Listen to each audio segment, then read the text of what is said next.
आज हम अपने वीडियो में चर्चा करेंगे अजय जया नामक युवक से, जो धर्मराज पक्ष के थाने जिले के संगठक हैं। इन्होंने आरटीआई के जरिए थाने महानगर पालिका में किस तरह से भ्रष्टाचार का दीमक लगा हुआ है उसका एक दिन का प्रदर्शनी लगाया, ताकि लोगों को पता चल सके कि जो कुछ उन्हें मुफ्त में नगर सेवक के सौजन्य से दिख रहे हैं उसमें कितना भ्रष्टाचार हुआ है। अजय जया के अनुसार आरटीआई के जरिए उन्होंने पहले तो चीज़ों के जैसे फुटपाथ पे जिम, सोसाइटी को दिए जाने वाले कचरे के डिब्बे, बैठने वाले बेंचेस का प्राइस डिटेल प्राप्त किया। उसके बाद उसकी मार्केट वैल्यू निकाली, जिसमें चौंकाने वाले आंकड़े सामने आई। अजय जया के मुताबिक जिम मशीन का 1 यूनिट का प्राइस 49,000 रुपया प्लस जीएसटी है, जबकि उसका मार्केट रेट 10,000 रुपये मात्र है जीएसटी के साथ। बैठने वाले बेंच का मनपा प्राइस 11,935 रुपया है, जबकि मार्केट में वही बेंच 7,900 रुपया जीएसटी के साथ है। वही कचरे के डिब्बे का मनपा प्राइस 5,200 रुपया और जीएसटी है, जबकि उसका मार्केट प्राइस 1,800 रुपया जीएसटी के साथ है। इसके अलावा सड़कों पर लगने वाले स्पीड ब्रेकर जो फाइबर का है, उसका मनपा प्राइस 6,700 रुपया मीटर प्लस जीएसटी है, जबकि मार्केट में वही 2,500 रुपये जीएसटी के साथ है। थाने मनपा इन सब चीज़ों को बाकायदा टेंडर सिस्टम से खरीदती है, लेकिन टेंडर इतना बढ़ा चढ़ा के भरा जाता है कि उसमें आसानी से सब पास हो जाता है। अजय जया के मुताबिक इसमें प्रशासनिक अधिकारी और जनप्रतिनिधि पूरी तरह से मिले हुए हैं और सब मिलकर छोटी छोटी चीज़ों में भी करोड़ों का भ्रष्टाचार कर रहे हैं। सवाल यही उठता है कि आखिर आम लोगों के टैक्स के पैसे से भ्रष्टाचार करने वाले प्रशासनिक अधिकारियों और जनप्रतिनिधि को जनता कैसे सबक सिखाए। इसी विषय पर हमने स्टूडियो में अजय जया को बुलाया और इन भ्रष्ट मामलों के विषय में विस्तार से चर्चा की। नमस्कार, वंदे मातरम। मैं हूं श्यामगिरी। आप देख रहे हैं हमारा चैनल मुद्दा भारत का। मुद्दा भारत का यानी मुद्दा आपका। आज का हमारा मुद्दा है थाने महानगर पालिका के भ्रष्टाचार से। जी हाँ, इसी विषय पर हमारे साथ में हैं अजय जया जी, जो धर्मराज पक्ष के युवा संगठक हैं। अजय जया जी, आपका हमारे स्टूडियो में स्वागत है। इन्होंने जो है भ्रष्टाचार को काफ़ी बारीकी से स्टडी किया है, जिसमें छोटी छोटी चीज़ों पर किस तरह लाखों से करोड़ों तक भ्रष्टाचार पहुंचा हुआ है, ये विस्तार से हमारे साथ चर्चा करेंगे और हम इनसे जानेंगे कि किस तरह कौन सा चीज़ जायज़ है जो कि यूज होना चाहिए, जो नाजायज़ है वो किस तरह से इसमें प्रशासन और जनप्रतिनिधि किस तरह इसमें इन्वॉल्व है। पूरी चर्चा करेंगे हमारे साथ में। अजय जी, बताइए कि आपने जो एक प्रदर्शनी लगाया था, इन्होंने एक प्रदर्शनी अभी कुछ दिन पहले लगाया था, जिसमें जो है काफ़ी लोगों का जो है अच्छा इन्वॉल्वमेंट था और लोगों ने जाना कि आखिर भ्रष्टाचार किस तरह चल रहा है। अजय जी, बताइए कि जो प्रदर्शनी आपने लगाया था उसके पीछे उद्देश्य क्या था और किस तरह आपने स्टडी किया है भ्रष्टाचार के ऊपर। सर, लगभग 2 साल से मैंने ये सब चीज़ के ऊपर आरटीआई के थ्रू मैंने ये सब डॉक्यूमेंटेशन कलेक्ट करने का काम चालू किया। उसके बाद में मैंने उसके ऊपर रिसर्च किया कि हर वो चीज़ थाने म्यूनसिपल कॉरपोरेशन में कैसे किया जाता है, वो हिसाब से। तब मैंने सोचा कि इतने सारे मुद्दे हैं तो एक एक लोगों तक पहुंचाने से अच्छा उसका एक एग्जीबिशन ही रख सकते हैं करके। तो फर्स्ट टाइम मैंने अराउंड 2021 दिसंबर में फर्स्ट एग्जीबिशन, उसका नाम रखा था भ्रष्टाचार का प्रदर्शन। तो उसमें मैंने डिजिटल बोर्ड और ये सब इन्फॉर्मेशन लोगों को बताया था कि एक्चुअल में उसका कॉस्टिंग कितना है और थाने म्यूनसिपल कॉरपोरेशन में कितने में लगाया गया था। उसके बाद में अभी कुछ दिनों पहले मैंने एक एग्जीबिशन लगाया, जिसके अंदर मैंने डस्टबिन जो हर सोसाइटी के बाहर दिया जाता है 120 लीटर्स का नीलकमल का डस्टबिन, उसके बारे में बताया कि एक्चुअल में उसका कॉस्ट है 2,700 रुपीज़, पर थाने म्यूनसिपल कॉरपोरेशन ने वही डस्टबिन 6,100 रुपीज़ में लिया है।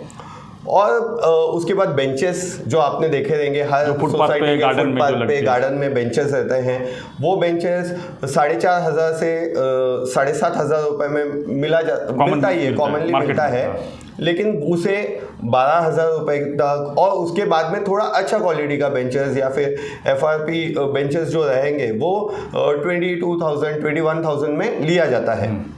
बेंचेस तो हो गया। उसके बाद में हम लोगों ने speed breaker, rubber speed breaker आपने देखा होगा, तो rubber speed breaker actually reused plastic में से ज़्यादातर बनाया जाता है, तो उसका कॉस्टिंग इतना कुछ ज़्यादा नहीं रहता है। रनिंग मीटर 1,200 रुपये से लेके 2,400 रुपये में अच्छा क्वालिटी का आपको विथ फिटिंग्स मिल जाएगा। मीटर सर, रनिंग मीटर पर मीटर, मतलब अभी समझ लो रनिंग मीटर के हिसाब से वो कैलकुलेशन रहता है सर। तो थाने म्यूनसिपल कॉरपोरेशन ने वही 6,700 रुपीज़ का लिया है, मतलब अराउंड 2 टाइम्स हायर रेट में वो थाने म्यूनसिपल, क्वालिटी क्वांटिटी सब सेम, कुछ उसमें डिफरेंस नहीं है। उसके बाद में डस्टबिन तो मैंने आपको बताया ही, फिर स्पीड ब्रेकर और ओपन जिम सबसे इम्पोर्टेंट, हर कॉर्नर में आजकल हर नगर सेवक वार्ड में ओपन जिम जो है लगाना बहुत लगभग लग चुका है और नए जगह पर लग भी रहे हैं। अभी ओपन जिम का क्या है ना, ओपन जिम ऐसे जगह पे लगाना चाहिए जहाँ पे लोगों को जिम करने की सुविधा हो। या इन्होंने तो जिम जहाँ उनको मर्जी आए फुटपाथ के ऊपर, हाईकोर्ट के कितने तो केसेस में ये कहा गया है कि फुटपाथ में कोई भी कंस्ट्रक्शन नहीं होना चाहिए, लेकिन फुटपाथ पे इन्होंने जिम्स लगाना शुरुआत कर दिया है। और बहुत मतलब ऐसा प्राइम लोकेशन का फुटपाथ है जहाँ पे लोग आने जाने का बहुत ये रहते हुए भी वहाँ पे उन्होंने जिम लगाया है, तो लोगों को आने जाने का तो रास्ता ही बंद हो गया। और ओपन जिम में एक बड़ा स्कैम ये है कि जो जिम का इक्विपमेंट है जो एक्चुअली 12,000 15,000 रुपीज़ में अवेलेबल मिलेगा आपको, वो जिम का equipment around 49,000 50,000 rupees plus GST 18%, ठीक है, इतना महंगे में किया जाता है। और कहीं कहीं तो हमने ये भी देखा है कि सेकेंड हैंड जिम का इक्विपमेंट लगाया गया है, मतलब कहीं तो 2-3 साल पुराना जिम बंद पड़ गया है या फिर वहाँ पे कोई जाते नहीं है, टूट गया रहेगा, तो वही फैब्रिकेटर थोड़ा उसको रिपेयरिंग किया, वहाँ से जिम हट गया, तो वहाँ पे एक बार जिम बना दिया, बिल पास हो गया, खत्म हो गया, तो उसके बाद में वो जिम वहाँ पे है नहीं है उसके बारे में कोई चर्चा नहीं, कुछ नहीं। उस जिम को उठाकर दूसरी जगह पे लगाकर उसको थोड़ा रिपेंट किया, नया बिल। मतलब ये बहुत बड़ा स्कैम है। और ये सब करने के बावजूद भी वहाँ पे हर कोई लोक प्रतिनिधि बोलिए, नगर सेवक बोलिए, अपना खुद का एक छोटा सा बोर्ड लगा देते हैं, अच्छा खासा फोटो दिखाते हैं कि ये हमने किया है करके। लेकिन हमने जब रिसर्च किया तो हमें पता चला कि वो ये दिखाना चाहते हैं कि ये स्कैम में हमारा हिस्सेदारी है, क्योंकि इतना बड़ा स्कैम पूरे थाने म्यूनसिपल कॉरपोरेशन में वो ये बहुत ही अजीब, मतलब लोगों का नज़र में आने के बाद में लोगों ने ऐसा रिएक्ट किया है ना कि बाबा उनको कभी ऐसा लगा ही नहीं था कि इतना बड़ा स्कैम यहाँ पे चलता होगा करके। अजय जया जी बताइए कि इसको आपने स्कैम को कैसे निकाला आपने, और कैसे डिफरेंस अमाउंट को कैसे आपने लोगों तक पहुँचाया एग्जीबिशन के जरिए? अभी पहले तो जब मैंने डिजिटल बोर्ड और ये सब चीज़ के बारे में रिसर्च करने का शुरुआत किया, तब मैंने डिजिटल बोर्ड जब वहाँ पर जाकर देखा तो वो डिजिटल बोर्ड के पीछे ना एक कंपनी ने अपना लोगो लगाया था, तो मैंने सोचा यही कंपनी से पूछ लूँ कि एक्चुअली इसका कॉस्टिंग कितना है। तो मैंने उनको मेरे लिए मेरे सोसाइटी में लगाना है ऐसा करके कोटेशन मांगा, तब उन्होंने मुझे पर स्क्वायर फीट का रेट 4,200 रुपीज़ पर स्क्वायर फीट का रेट दिया। तो मैंने बोला हाँ ठीक है, ये 4,000 पर स्क्वायर फीट के हिसाब से जितना बड़ा साइज में लूँगा उतना वो रेट लगेगा। बट मैंने जब इनके डॉक्यूमेंट्स चेक किए RTI के थ्रू, मुझे जो अवेलेबल मिला तो वही चीज़ 4,200 पर स्क्वायर फीट का जो चीज़ है, वही कंपनी थाने म्यूनसिपल कॉर्पोरेशन में जो चीज़ लगाई है वो 22,000 रुपीज़ में दिया है, मतलब 4 टाइम लगभग 6 टाइम्स उन्होंने रेट को ये इंक्रीज करके लगाया है डिजिटल बोर्ड में। तब मुझे समझ में आया अब ये डिजिटल बोर्ड में चोरी कर रहे हैं इतना रेट, तो हर वो चीज़ के बारे में देखना मैंने शुरुआत किया। तब मैंने रिसर्च और थोड़ा आगे बढ़ाया, फिर उसके बाद में कैसे मार्केट रेट निकाला जाता है।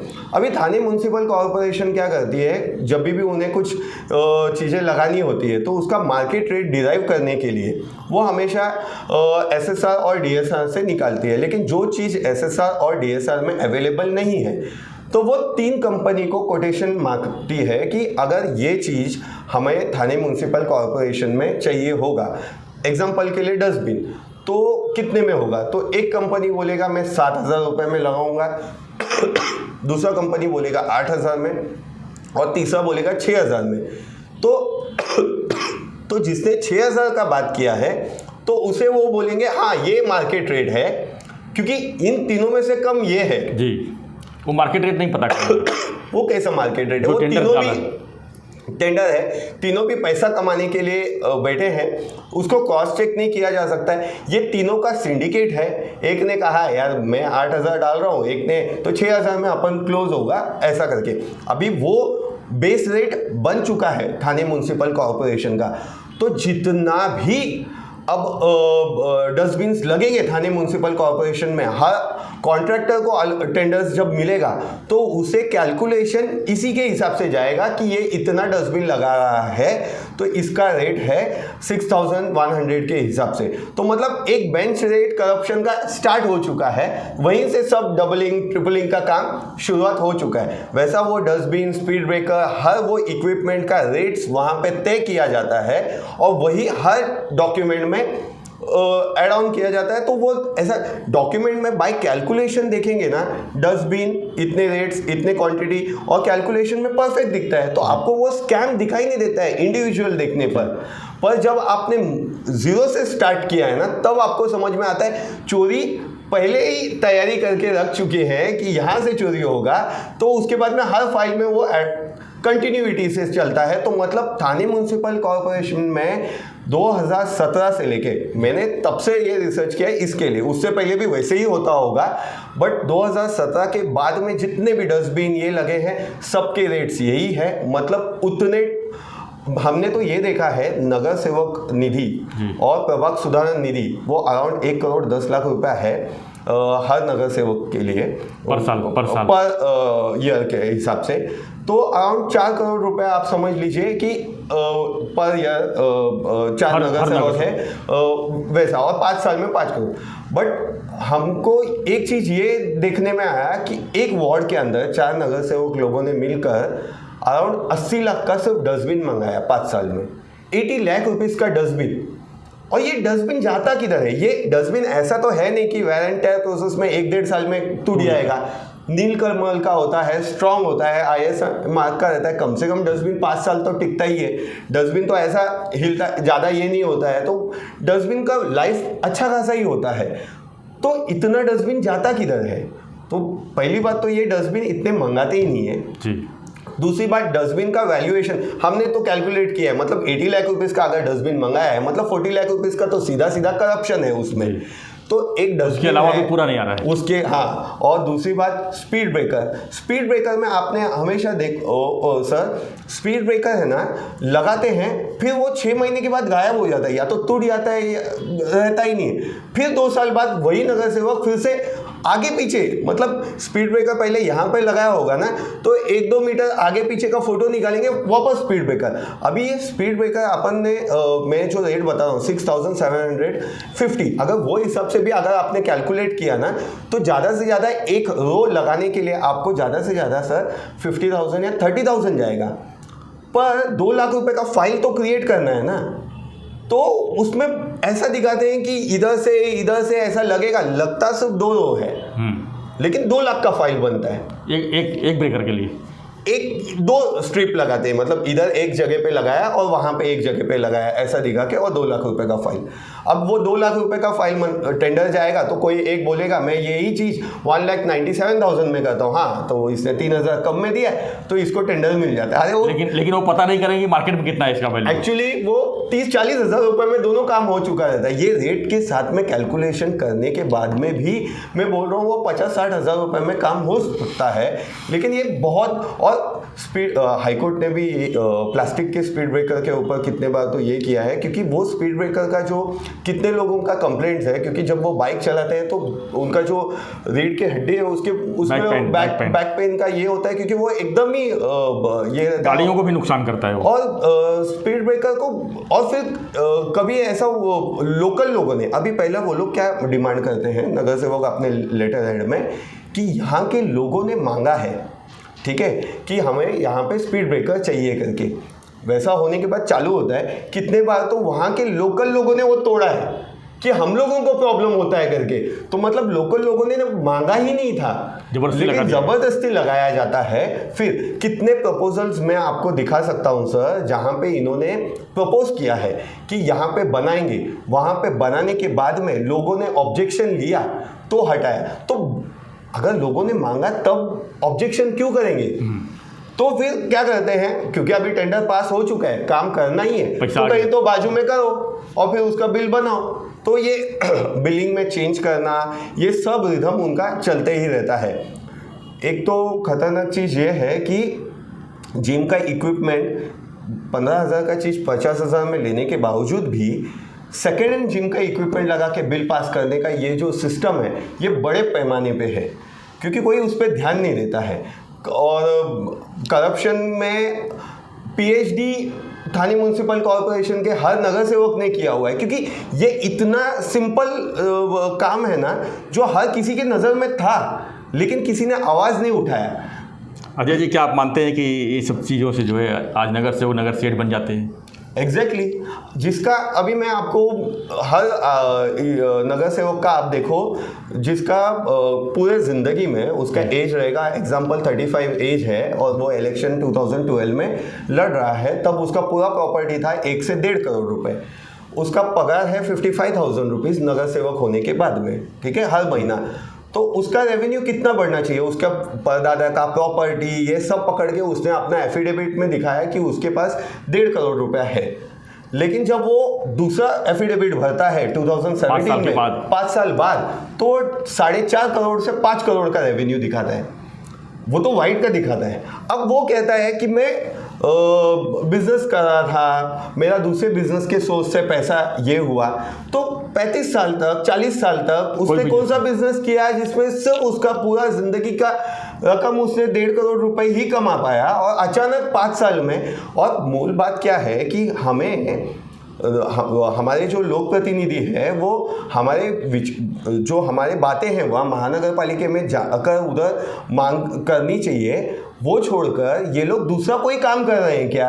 तो हमारा सैलरी क्यों ले रहे हैं? एक तरह का वो मानधन जो बोलते हैं सैलरी ले रहे हैं, उनको हम सैलरी दे रहे हैं, मतलब पार्ट टाइम जॉब समझ के ये काम कर रहे हैं क्या?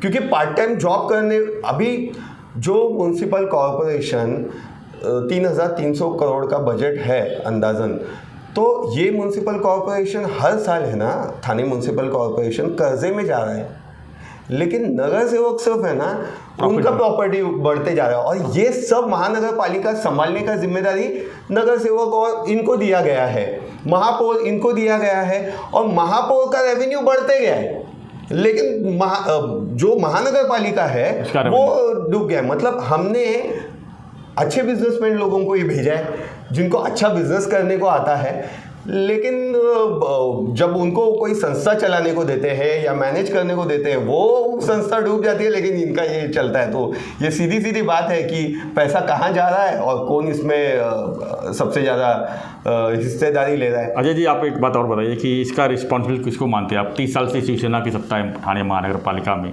और लगातार उनके महापौर और इस तरह का जो कारोबार उनके अंडर में हो रहा है, तो किसको दोषी मानते हैं आप? प्रशासन को मानते हैं कि जनप्रतिनिधि को मानते हैं? मैं तो जनप्रतिनिधि को मानता हूँ जी, ठीक है, क्योंकि हमने उन्हें हमारे जो मूल सुविधा हमारी जी ज़रूरतें हैं उसके लिए उन्हें वहाँ पे भेजा है। उनको हमने अधिकार दिया है कि हमारे बिहाफ में आप उनसे प्रश्न पूछो, अच्छे सुविधा हमारे लिए लेकर आओ, लेकिन इन्होंने ना वो चीज़ का कुछ अलग ही क्रिएट किया है कि नगर सेवक है ना उस एरिया का है ना एक तरह का राजा अपने आप को समझ कर लेता है। एक सवाल यहाँ पर बहुत बड़ा खड़ा होता है कि यही नगर सेवक लोग जो है अपने अपने एरिया में जैसे कि अपने डस्टबिन ओवर जिम जिसमें भ्रष्टाचार करके उन्होंने सब कुछ किया है, लेकिन क्या लगता है उनको इनके एरिया में जो रास्ते जो खराब हुए हैं वो भी तो उनके अंडर में आता है, वो क्यों नहीं कर सकते? सर अब इनको पैसे जहाँ पे पैसे तो भ्रष्टाचार हर जगह पे कर सकते हैं, बट इनको सबसे ज़्यादा जो निधि है नगर सेवक और प्रभाग सुधार निधि वो इसके लिए यूज़ करते हैं कि लोगों के नज़र में आए। तो एडवर्टाइजिंग कहाँ कर सकते हैं? जहाँ पे कट्टे में एडवर्टाइजिंग कर सकते हैं। अगर ऐसे ही देखा जाएगा तो हमारे महापौर है, आपने कट्टा की बात की तो जगह जगह हर वार्ड में जो है हर वार्ड में कट्टा है, वहाँ पे अपना फैमिली के साथ में फोटो लगाया है। कोई नगर सेवक अपने लड़के को लॉन्च करना चाहता है तो उसका फोटो है, नगर सेविका है तो उनके हस्बैंड का फोटो है वहाँ पर, उनका कुछ संबंध नहीं है नगर सेविका का।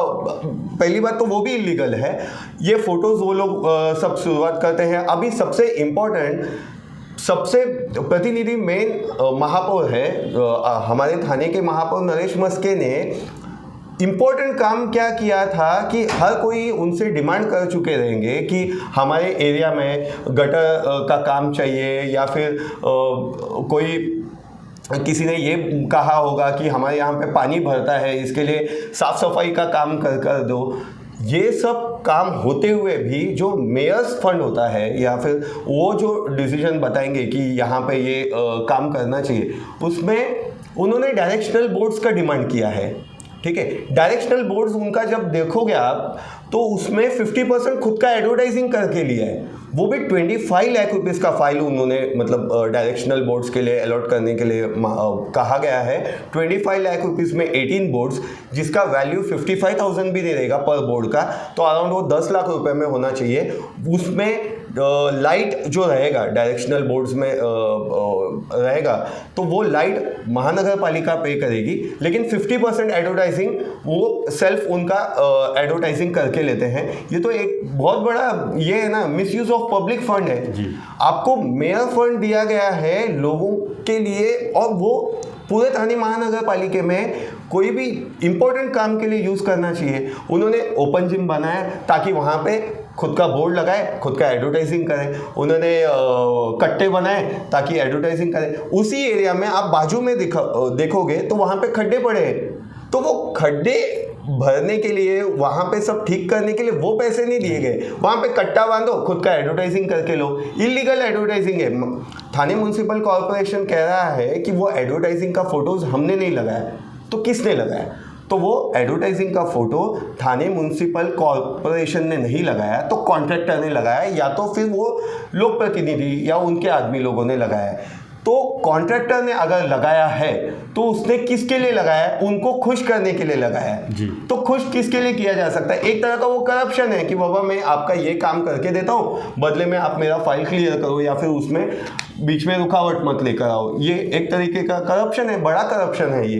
तो आप इसके लिए कोई PIL दाखिल करने वाले हैं हाई कोर्ट में? कुछ नहीं, हमने ये सब चीज़ों के लिए PIL का पूरा तैयारी कर चुके हैं। PIL भी कुछ दिनों में दाखिल हो चुका रहेगा, और फिर मैं कुछ दिनों में हर एरिया में जाकर हर नगर सेवक ने क्या क्या काम किया है इस बारे में पूरी तरह से विस्तार से पब्लिक तक पहुंचने के हिसाब से घर घर जाकर उनको इस बातों का इसके बारे में बताएंगे हम। धन्यवाद अजय जया जी, आपने बहुत अच्छी बातें की हमारे चैनल में।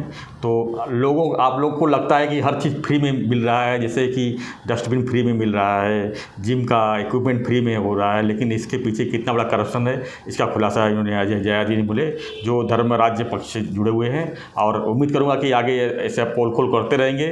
और अभी जो नए कमिश्नर आए हैं अभिजीत बांगर जी को मैं कहना चाहूँगा कि जो इन्होंने खुलासा किया है इसके ऊपर ज़रूर उन्होंने ध्यान आकर्षण करना चाहिए, और जो खरीदारी हो रही है उसको पूरी तरह से कंट्रोल करना चाहिए। ऐसा ही कोई टेंडर भर दिया तो उसको पास नहीं होना चाहिए। तो हम चाहेंगे कि मुख्यमंत्री हमारे ठाणे शहर के हैं, वो भी इसमें इन्वॉल्व हो या उन्होंने देखे और इस सब चीज़ों में लगाम लगाए। छोटी छोटी चीज़ों से बड़े करप्शन जो हो रहे हैं इसको जल्दी जल्दी रुकना चाहिए, और लोगों को जो मूलभूत सुविधा है वो मिलनी चाहिए।